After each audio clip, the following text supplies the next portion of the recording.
गोलू गांव का सबसे नटखट लड़का था। उसकी शरारतों से पूरा गांव परेशान भी रहता था और हंसता भी। कभी वह बकरियों की पूंछ में रंग लगा देता, कभी स्कूल के ब्लैकबोर्ड पर चौक से मजेदार कार्टून बना देता।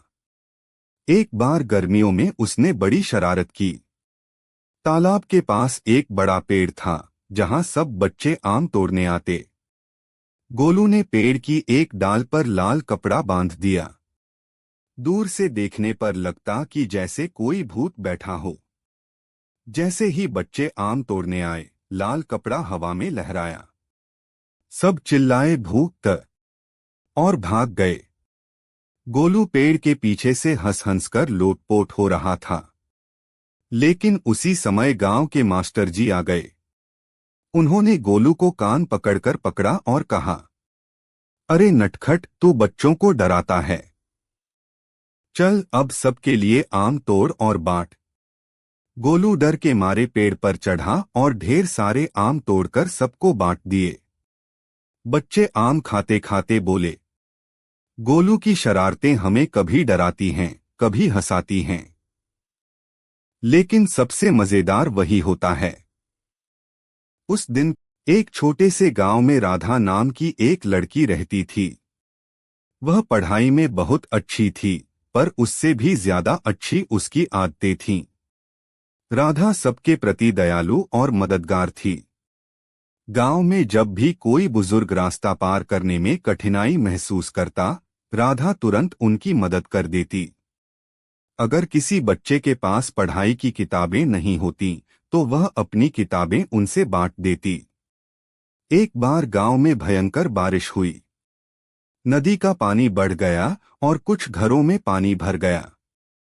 लोग परेशान हो गए। राधा ने बिना डरे बच्चों और महिलाओं को सुरक्षित जगह तक पहुंचाने में मदद की। उसने अपने घर के दरवाजे सबके लिए खोल दिए। उसका छोटा सा घर अचानक पूरे गांव के लिए आश्रय बन गया। उसकी दया और साहस देखकर गांव के बुजुर्गों ने कहा, राधा जैसी बच्ची ही सच्चे अर्थों में गांव की शान है। दूसरों की मदद करना ही सबसे बड़ा धर्म है। बहुत समय पहले जंगल में एक शेर रहता था। वह जंगल का राजा था। सभी जानवर उससे डरते थे। एक दिन शेर शिकार के लिए निकला। तभी उसे एक छोटा हिरन दिखाई दिया। हिरन बहुत सुंदर था और जंगल में कूदते फांदते खेल रहा था। शेर ने सोचा, यह तो आसान शिकार है, अभी इसे पकड़ लेता हूँ। वह धीरे धीरे हिरन की ओर बढ़ा। लेकिन तभी हिरन ने देखा कि शेर आ रहा है। वह तेजी से भागने लगा। हिरन पेड़ों के बीच से दौड़ा, नदी के किनारे छलांग लगाई और पहाड़ी की ओर चढ़ गया। शेर ने पूरी ताकत लगाई, लेकिन हिरन की तेजी और फुर्ती के सामने वह थक गया। अंत में शेर हार मानकर बैठ गया।